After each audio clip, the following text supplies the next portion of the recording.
We welcome Nebraska head coach Matt Rhule, the most popular man in the state of Nebraska. Well, now you're probably the second most popular guy in the state of Nebraska. I think your new quarterback, Dylan Raiola, might be the most popular.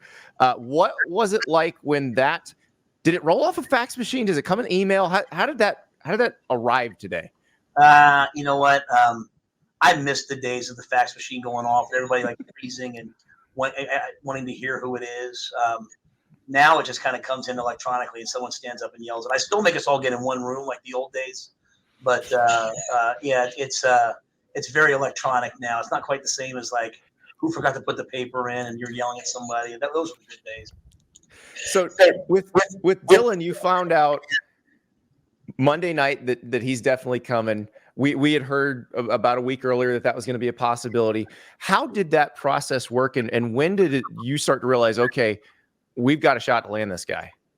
Yeah, really, it was last Sunday. Kind of a week before it became official, and he just reached out and just said, "Hey, coach, listen, my heart's there. I think I want to be there, and I encouraged him to think about it. I didn't want it to be anything emotional or wanted it to be for the right reasons. And when I heard his reasons, just how much Nebraska means to him and his family, and what being a part of returning us to greatness would mean to him. I recognized that it was real. So he came and visited, and he and his family felt great about it. And now he's a Husker. So got to ask you, I saw this tweet because you've been pretty dark on Twitter for a while. You sent this tweet out, and this was in the process of it looked like you guys might be getting Dylan. And I'm not sure if this was about Dylan or this was about something else. So we've been noodling over this one for a while, but you tweeted, "Can't wait until people hear what I've heard, see what I've seen, and know what I know." So what is that? Oh, you know what? That was, we had just been, we had the guys in for the visit this weekend. So, Vincent Shavers, who just, with Miami, just committed to us today. And Bly Hill, who took as a transfer portal player, Dylan. And then we went out to link to Ainsworth to see Carter Nelson, one of our top signees. And so just as honestly, we went to see him at the basketball game and then hung out with all the people in the town, man, and then went and ate at the Elks and then went over to the local community center and went to a wedding for people that had invited us that we didn't know. And I was just like, if everyone could know what I know about what makes Nebraska great, if everyone could know what I know about like how great this program is going to be. And so it was really something more like that, maybe with some other little things in there. But, to me, that it was just about like, we don't need these little edges to get ourselves to the top, man. Like, we are going to get there the hard way, the right way. And usually when I do that, recruits kind of know what I'm saying, and it's really my message to them. It makes a lot, sometimes Julie looks at me like, hey, what are you trying to say here, buddy? I'm like, it's just about recruiting, babe. So. Merry Pixmas, everybody. That's right. We are celebrating because Prize Picks knows how to make the holiday season fun. Now, you've got your bowl games, you've got your NFL games, you've got your NBA games, and Prize Picks is America's most fun daily fantasy platform, and they're giving us all kinds of ways to celebrate Pixmas. But first thing you got to do, download that Prize Picks app, sign up for an account, use the code NSD, as in National Signing Day, NSD, and they will match your first deposit up to $100. So you deposit $100, they'll match $100. You deposit $50, they'll match $50. A lot of fun things going on at Prize Picks. On Christmas Day, they got the NBA games. If Kevin Durant scores a single point, you're going to win that square.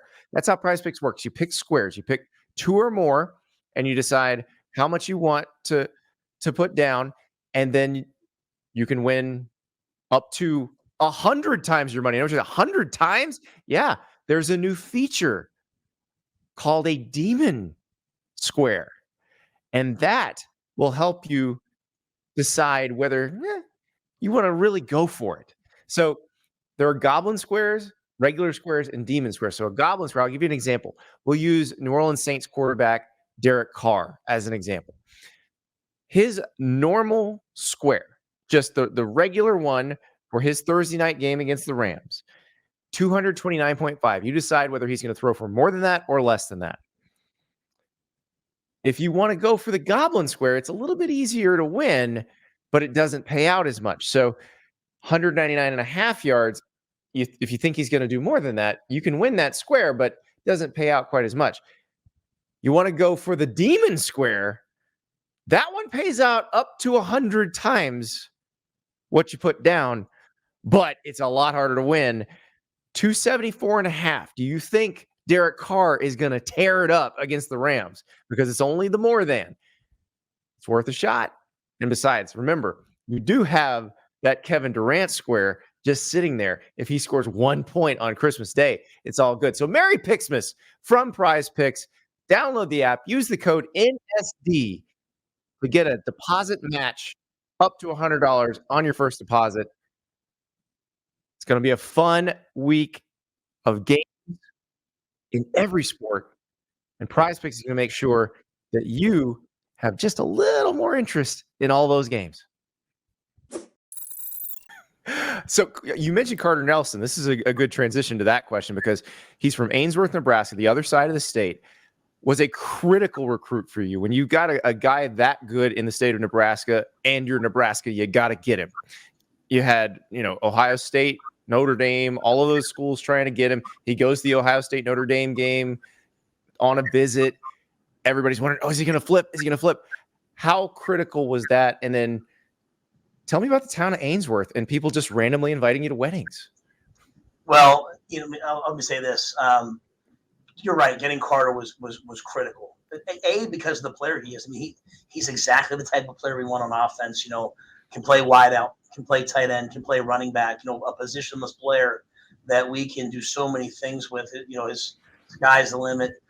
He grew up loving, the University of Nebraska, and so for him to come here, I think it signals to people that, you can achieve all your dreams here. It was huge for us to get him and really having a battle to the very end. I mean, we sent 10 coaches there on Saturday. This is not a guy that people, just gave up on, and credit to him and his family that he wants to be here. But I'll tell you this, and I mean this, I've been to some towns in this state, and it just humbles me to be the coach here. And you go to Ainsworth, and I've been there 3 times, and 6-year-olds, 7-year-olds, 8-year-olds, 15-year-olds, 13-year-olds, all these young kids coming up to you, man, and they know everything about recruiting, and they're fired up, and they're talking about plays during the season. And coach, it's about time you called a fake punt, and I mean, it's just a cool place to be. And then you go into town and you meet people, and people love their Huskers, but more importantly, they're kind and they're decent and they're awesome. And so I've loved my time there. And first time I ever showed up to a wedding, and they told me I was invited, and great people, 2 teachers, and hopefully we left a good impression on everyone. Now I'm just imagining. I don't know. Are you Vince Vaughn or are you Owen Wilson in Wedding Crashers? Which one are you? Are you're yelling hot route, right? I am 100% Vince Vaughn, baby. We lost a lot of good men out there playing for the Cornhuskers. It is incredible, but that's the stories you get in recruiting, where I imagine you've had these experiences, whether it's been at Nebraska or at Baylor or at Temple, where you go into some of these small towns where the town basically takes you over for a couple days. Yeah, no doubt. I mean, that's the thing that I love about recruiting. I try to get down and see every family that I can see, preferably in their home, though sometimes it doesn't work out. But, I want to look every parent, every grandparent, every guardian in the eye.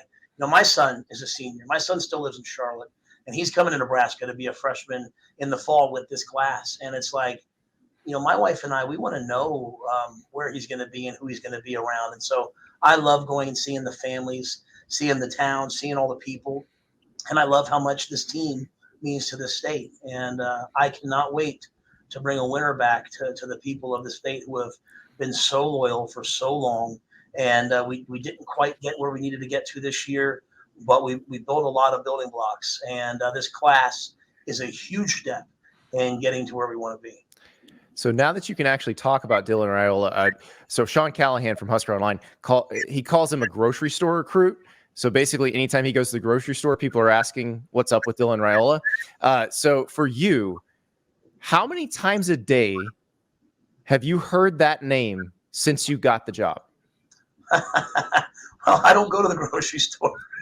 I Instacart it. No, yeah, I've heard it a ton. Obviously there was a time there where he committed to Georgia, and we obviously we pivoted, and we have another great quarterback in Daniel Kalen, and elite player, a loyal guy that's local. That's I think has unbelievable skills and talents, and so to me, when you look at the totality of this class, we had a great class coming in.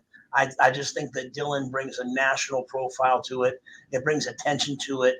We got the Grant Bricks from just over the border in Iowa, beat a lot of people on him. So when you're at Nebraska and you start winning these recruiting battles on guys that have their choice of where to go, to me it's the way we want to do it, and I'm excited to have it happen. Well, and let's talk about Grant Bricks, because this is an elite offensive lineman. Everybody needs offensive linemen. We talked to Kirby Smart earlier today about how to build that position. He says the only way to build it is through high school guys. How important is it when there's somebody like that close by? And look, you got a great offensive line producing school in his state, in your conference that you got to deal with. How do you convince a guy like that to come? It's a great question. I think for Grant, this was all about relationships and player development. He had some great opportunities to go to a lot of different schools, and I think we're special in what we do offensive line wise. And you mentioned, who does it better than Kirk Ferentz? Not many, right? But you have a lot of schools recruiting guys to come and run 2 or 3 offensive schemes, be a zone team, be a no huddle team, and that's great. And I have no issues with that. We want guys that want to come and be NFL players, and we want them to understand that if you played for our program, if you played for Coach Rhule, if you play for Marcus Satterfield, Matt Rhule, man, when you get into the next level, you'll understand 5-man protection, 6-man protection, storm protections. You'll have run inside zone, outside zone. You'll have put your hand in the dirt. You'll have trained. I mean, this is an offensive line generating place, and so that's hopefully one of our differences. And I think for a guy like Grant, big, powerful, he wanted to be a part of that. He wanted to get in the huddle, break the huddle, go up to the line, and one play run outside zone, the next play run power, next play being 5-man protection, and really develop. And that was key for us. I mean, we won't win if we don't win up front. I didn't know this conversation could get this sexy. Yeah, I can hear Andrew Whitworth and Joe Thomas just crying as you say those words. The guys who say that the guys coming out of college can't block anymore. Teaching them how to block, Matt Rhule. Very nice. Yeah, to me, it's what we want to be. It's we want to be this unique defense, which obviously worked this year, and we want to build towards being an offense like the 49ers that has a bunch of positionless players who can do a bunch of different things and a great quarterback behind them. And so, just this class alone, I think we've hit a lot of those things. Last year's class, as you post up some of the things that happened this past year. A lot of our freshmen really helped us. And so 2 classes in, I feel really good about where we're at. I feel really good about the local area and getting players out of Nebraska and the border states. And so do that, man, I think Nebraska is going to be back. Matt Rhule, big prediction, but a big day on signing day too. Thank you so much. Appreciate you, brother. All right. Thank you so much for watching. Just a reminder, subscribe to this channel right here so you never miss an episode of Andy Staples On 3. And oh, by the way, watch all the other great videos on the On3 Sports YouTube channel.